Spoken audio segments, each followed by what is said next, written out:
Hello students, I am Paras, your social science teacher. आज हम पढ़ेंगे क्लास 9th की सोशल साइंस की बुक का हिस्ट्री की बुक का चैप्टर नंबर फर्स्ट, जिसका नाम है फ्रांसीसी क्रांति। उसका पार्ट सेकंड, जीने का संघर्ष। इससे पहले का पार्ट मैंने करवा दिया था।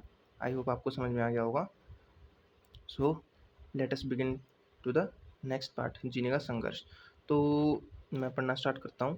फ्रांस की जनसंख्या सन 1715 में 2.3 करोड़ थी, यानी फ्रांस की पॉपुलेशन 1715 में 2.3 करोड़ थी, जो कि सन 1789 में बढ़ के 2.8 करोड़ हो गई। ठीक है। परिणामत का इसका मतलब है रिजल्ट। ठीक है ना। 1715 में जो पॉपुलेशन 2.3 करोड़ थी, उसके बाद 1789 में पॉपुलेशन बढ़ गई 2.8 करोड़ हो गई। ठीक है। तो इसका रिजल्ट क्या रहा? इसका रिजल्ट ये रहा कि अनाज उत्पादन की तुलना में उसकी मांग काफ़ी तेज़ी से बढ़ी। अधिकांश लोगों के मुख्य खाद्य पाव रोटी की कीमत में तेज़ी से वृद्धि हुई। मतलब इसका मतलब ये है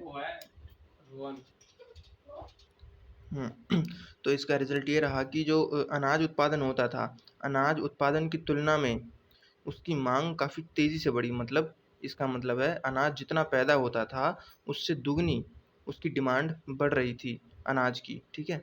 ज़्यादातर लोगों के खाने का जो मेन साधन था वो पाव रोटी थी, जिसे हम ब्रेड भी कह सकते हैं। आज की डेट में जो ब्रेड होता है, उसकी कीमत में भी काफ़ी तेज़ी से वृद्धि हुई। यानी जो पाव रोटी थी उस टाइम, जिसे हम ब्रेड कहते हैं, उसकी इनकम काफ़ी तेज़ी से बढ़ने लगी। अधिकतर कामगार कारखानों में मजदूरी करते थे और उनकी मजदूरी मालिक तय करते थे, लेकिन मजदूरी महंगाई की दर से नहीं बढ़ रही थी। मतलब अधिकतर कामगार कारखानों में मजदूरी करते थे, ज़्यादातर लोग कारखानों में मजदूरी करते थे और उनकी मजदूरी उनके मालिक तय करते थे। लेकिन जिस तरह से महंगाई बढ़ रही थी उस टाइम, उस टाइप से उनकी इनकम नहीं बढ़ाई गई। तो इसका रिजल्ट ये रहा कि अमीर गरीब की खाई और चौड़ी होती चली गई। वहाँ पे जो अमीर और गरीब लोग थे, उनके बीच का डिफरेंस और ज़्यादा बढ़ता गया। स्थितियों का मतलब है कंडीशंस। स्थितियाँ तब और बदतर हो गईं, बदतर मतलब खराब हो जाती, जब सूखे या ओले के प्रकोप से पैदावार गिर जाती थी। इससे रोजी रोटी का संकट पैदा हो जाता था। ऐसे जीविका संकट प्राचीन राजतंत्र के दौरान फ्रांस में काफ़ी आम थे। इन लाइन्स का मतलब ये है कि जिस टाइप से महंगाई की दर बढ़ रही थी, यानी महंगाई की रेट बढ़ रही थी, उस टाइप से उनकी इनकम नहीं बढ़ी। इसकी वजह से फ्रांस में अमीर और गरीब लोगों का बीच का डिफरेंस और ज़्यादा बढ़ता गया। अमीर लोग और अमीर होते गए और गरीब होते चले गए। और स्थितियाँ यानी कंडीशंस तब और ज़्यादा खराब हो गई, जब वहाँ पर सूखा और ओले बहुत ज़्यादा पड़े। ओले और सूखे की वजह से वहाँ के लोगों की जो फसल थी, वो बिल्कुल ख़राब हो गई, जिससे उनकी रोज़ी रोटी थी, उस पे भी संकट आ गया। ठीक है। ऐसी जीविका संकट प्राचीन राजतंत्र के दौरान फ्रांस में बहुत आम बात थी। मतलब ऐसे संकट फ्रांस में बहुत ही ज़्यादा आते थे। नेक्स्ट पार्ट है हमारा, उभरते मध्यम वर्ग के विशेषाधिकारियों के अंत की कल्पना की। ठीक है। पहले भी कर का मतलब टैक्स। ठीक है। पहले भी कर बढ़ने और अकाल के समय किसान और कामगार विद्रोह कर चुके थे, परंतु उनके पास सामाजिक और आर्थिक व्यवस्था में बुनियादी बदलाव लाने के लिए साधन एवं कार्यक्रम नहीं थे। ये जिम्मेदारी तीसरे स्टेट के उन समूहों ने उठाई जो समृद्ध और शिक्षित होकर नए विचारों के संपर्क में आ सके। 18वीं सदी में एक नए सामाजिक समूह का उदय हुआ, जिसे मध्य वर्ग कहा गया। मध्य वर्ग का मतलब है मिडिल क्लास। ठीक है। जिसने फैलते समुद्र पारीय व्यापार और ऊनी तथा रेशमी वस्त्रों के उत्पादन के बल पर संपत्ति अर्जित की थी। ऊनी और रेशमी कपड़ों का या तो निर्यात किया जाता था यानी इम्पोर्ट, ठीक है ना, किया जाता था, या समाज के समृद्ध लोग उसे खरीद लेते थे। तीसरे स्टेट में उन सौदागरों और निर्माताओं के अलावा प्रशासनिक सेवा व वकील जैसे पेशेवर लोग भी शामिल थे। ये सभी पढ़े लिखे थे और इनका मानना था कि समाज के किसी भी समूह के पास जन्मना विशेषाधिकार नहीं होने चाहिए। किसी भी व्यक्ति की सामाजिक हैसियत का आधार उसकी योग्यता नहीं होनी चाहिए। स्वतंत्रता, समान नियमों तथा समान अवसरों के विचार पर आधारित समाज की यह परिकल्पना जॉन लॉक, ज्यों जॉक रूसो जैसे दार्शनिकों ने प्रस्तुत की थी। ये पॉइंट जो अभी भी मैंने बोला है दोस्तों, आप इसे अंडरलाइन कर लीजिएगा, मैं भी इसे अंडरलाइन कर लेता हूँ। ये पॉइंट्स हैं दोस्तों, ये मैंने अंडरलाइन कर दिए हैं, आप इन्हें भी अंडरलाइन कर दीजिए, ठीक है। तो हम यहाँ पे थे अपने ट्रू ट्रीटाइजेस ऑफ गवर्नमेंट में लॉक ने राजा के दैवी और निरंकुश अधिकारों के सिद्धांत का खंडन किया था। रूसो ने इसी विचार को आगे बढ़ाते हुए जनता और उसके प्रतिनिधियों के बीच एक सामाजिक अनुबंध पर आधारित सरकार का प्रस्ताव रखा। मॉन्टेस्क्यू ने the spirit of the laws नामक रचना में सरकार के अंदर विधायिका, कार्यपालिका और न्यायपालिका के बीच सत्ता विभाजन की बात कही।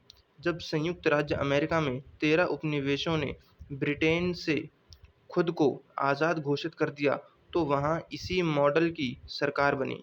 फ्रांस के राजनीतिक चिंतकों के लिए अमेरिकी संविधान और उसमें दी गई व्यक्तिगत अधिकारों की गारंटी प्रेरणा का एक महत्वपूर्ण स्रोत थी। ये भी मेन पॉइंट है, इसे भी आप अंडरलाइन कर लीजिए, मैं भी कर देता हूँ साथ के साथ। मॉन्टेस्क्यू ने the spirit of the laws नामक रचना में सरकार के अंदर विधायिका, कार्यपालिका, न्यायपालिका के बीच सत्ता विभाजन की बात कही, ठीक है, यहाँ से यहाँ तक।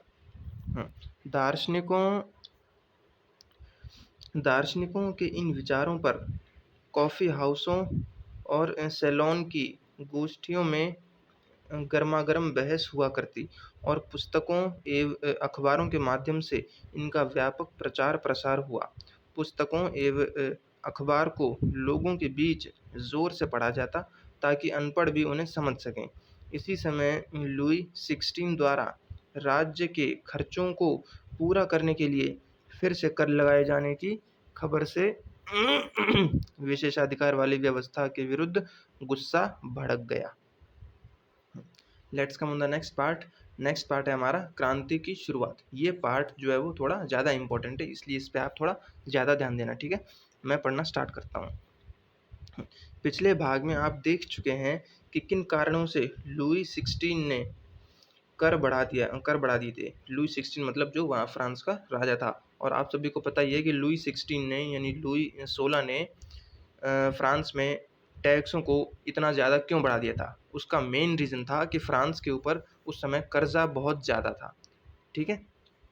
इसलिए फ्रांस ने कर्जे को चुकाने के लिए हर चीज़ पर टैक्स लगा दिया था और उस टैक्स को इतना ज़्यादा बढ़ा दिया था कि वहाँ की जनता बहुत परेशान हो चुकी थी। और जो आपने ये भी पढ़ा था पहले भाग में कि जो पहले 3 स्टेट्स थे, पहले स्टेट्स में जो थे उन्हें ये जन्मसिद्ध अधिकार था कि पहले स्टेट्स वालों को कोई भी टैक्स नहीं देना, जो कि सरासर बिल्कुल गलत था, ठीक है। इससे इसे हम कह सकते हैं कि ये भेदभाव का सबसे बड़ा कारण था, ठीक है। क्या आप सोच सकते हैं कि उसने ऐसा क्यों किया होगा? प्राचीन राजतंत्र के तहत फ्रांसीसी सम्राट अपनी मर्जी से कर नहीं लगा सकता था। ये मेन पॉइंट है, इसे अंडरलाइन कर लीजिए। प्राचीन राजतंत्र यानी पुराने ज़माने की जो राजनीति होती थी उसके तहत यानी उसके अकॉर्डिंग फ्रांस के जितने भी राजा थे वो अपनी मर्जी से टैक्स को नहीं बढ़ा सकते थे। इसके लिए उसे स्टेट्स जनरल प्रतिनिधि सभा की बैठक बुलाकर नए करों के अपने प्रस्तावों पर मंजूरी लेनी पड़ती थी। स्टेट्स जनरल एक राजनीतिक संस्था थी।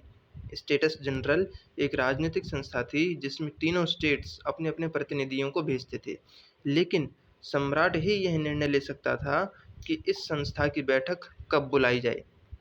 इसकी अंतिम बैठक सन 1614 में बुलाई गई थी। अच्छा, मतलब ये मतलब तो आपको समझ में आ ही गया होगा, लेकिन फिर भी मैं एक बार समझा देता हूँ। पुराने ज़माने में जो राजा थे फ्रांस के, वो अपनी मर्ज़ी से टैक्स को नहीं बढ़ा सकते थे। इसलिए एक संस्था थी जिसका नाम था स्टेट्स जनरल, जिसे हम प्रतिनिधि सभा कहते हैं। इस सभा में होता क्या था, इस सभा में जो पहले पार्ट में आपने पढ़ा था कि 3 स्टेट्स होते थे, उन तीनों स्टेट्स के प्रतिनिधि, उन तीनों स्टेट्स के लोग अपने-अपने प्रतिनिधियों को भेजते थे, ठीक है? कि टैक्स को कैसे बढ़ाया जाए और कितना बढ़ाया जाए।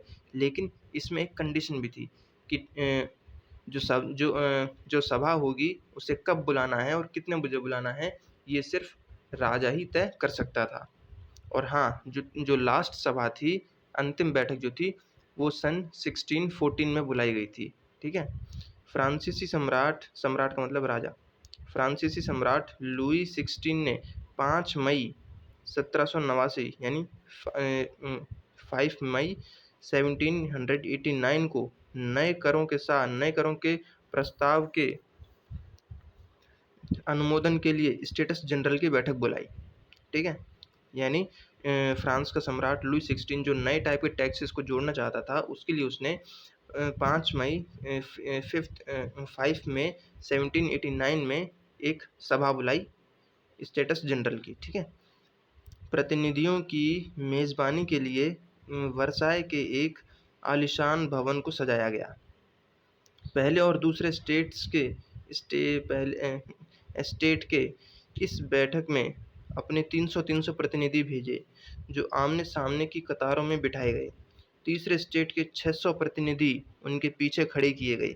तीसरे स्टेट का प्रतिनिधित्व इसके अपेक्षाकृत समृद्ध और शिक्षित वर्ग कर रहे थे। किसानों, औरतों और कारीगरों का सभा में प्रवेश वर्जित था। फिर भी लगभग 40,000 पत्र यानी लगभग 40,000 लेटर्स के माध्यम से उनकी शिकायतों और मांगों की सूची बनाई गई, जिसे प्रतिनिधि अपने साथ लेकर आए थे, ठीक है? स्टेट्स जनरल के नियमों के अनुसार प्रत्येक वर्ग को एक मत देने का अधिकार था। अच्छा, इसका मतलब है जो स्टेट्स जनरल था उसके नियमों के अनुसार प्रत्येक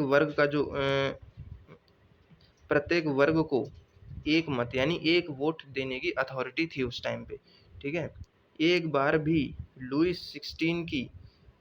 16 इस प्रथा का पालन करने के लिए दृढ़ प्रतिज्ञ था, परंतु तीसरे वर्ग के प्रतिनिधियों ने मांग रखी कि अब की बार पूरी सभा द्वारा मतदान कराया जाना चाहिए, जिसमें प्रत्येक सदस्य को एक मत देने का अधिकार होगा।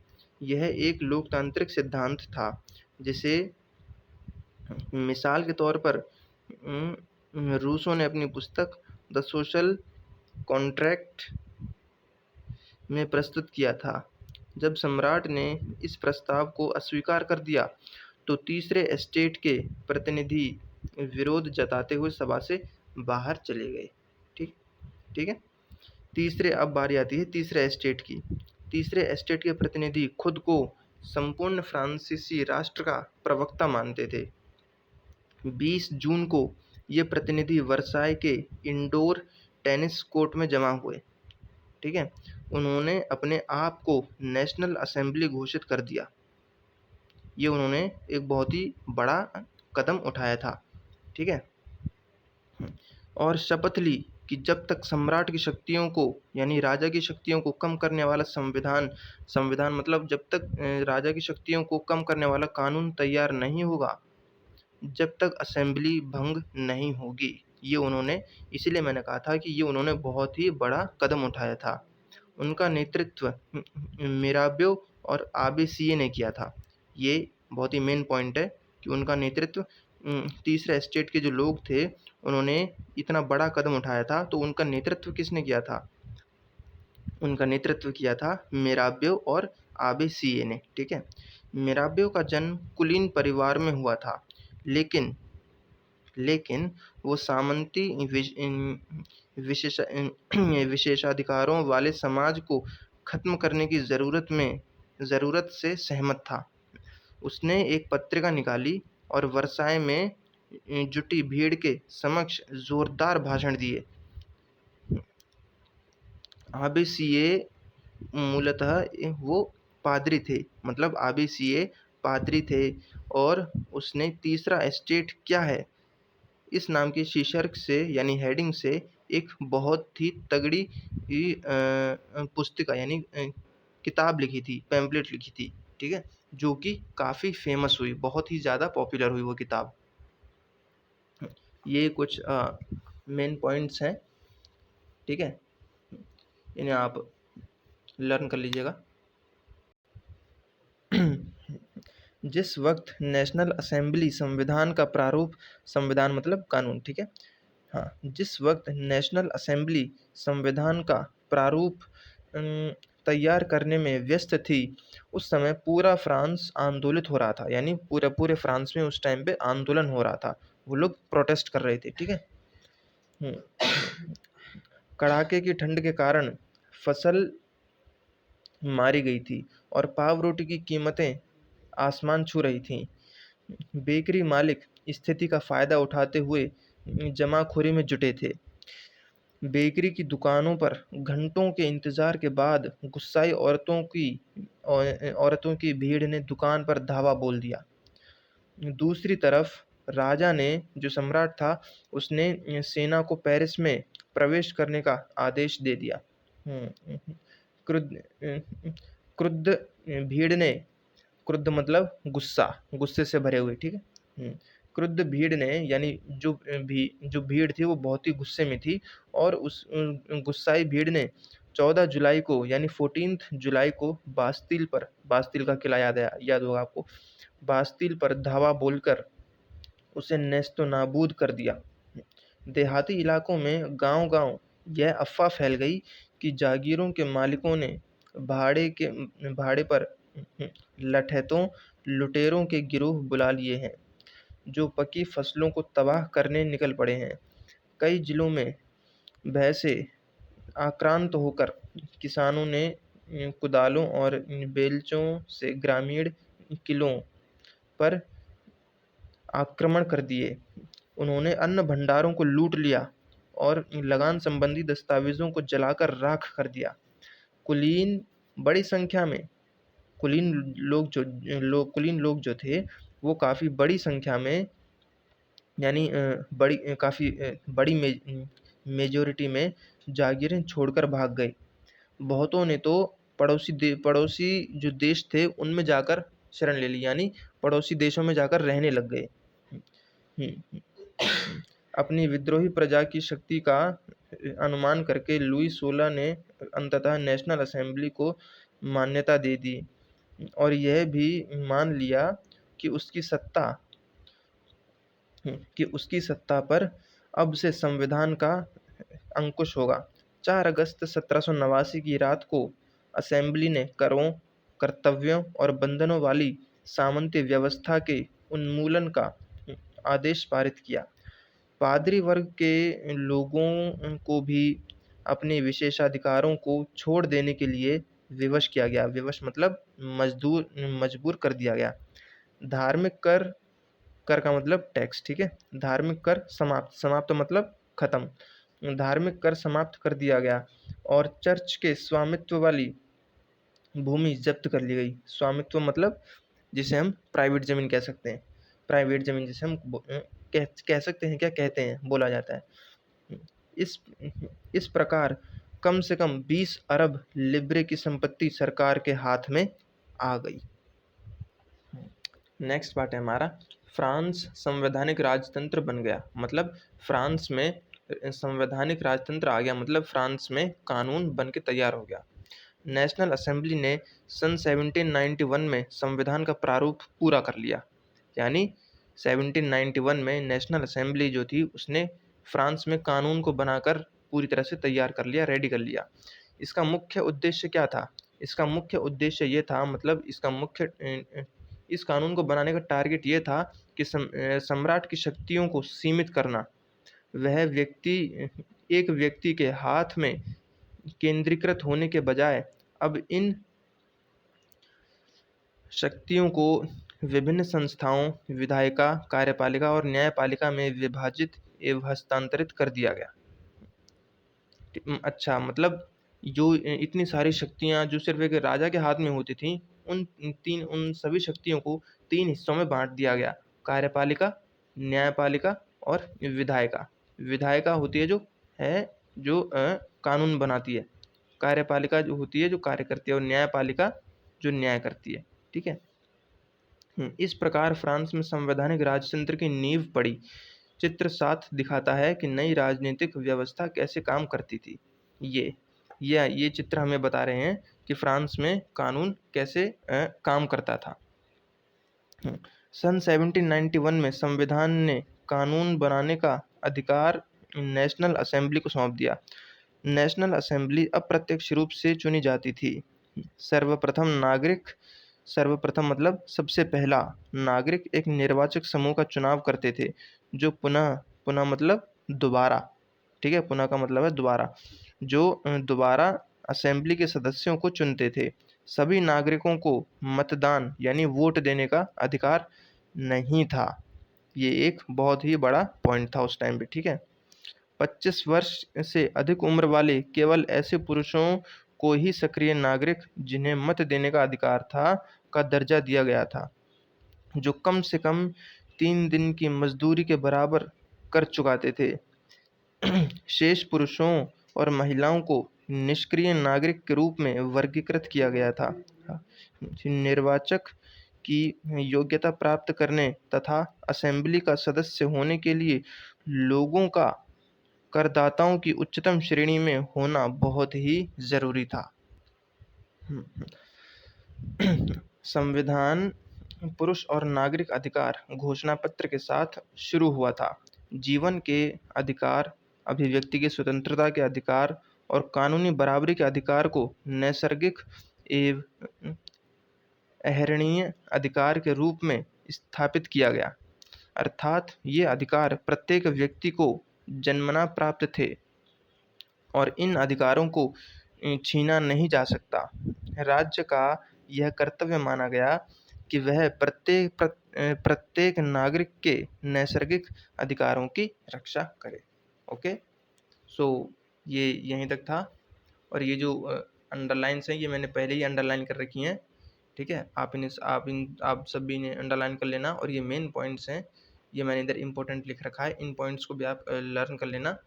ठीक है, आज के लिए बस इतना ही था। आई होप ये वीडियो आपको अच्छी लगी हो। इसे लाइक, शेयर और सब्सक्राइब ज़रूर करें। Stay home, stay safe.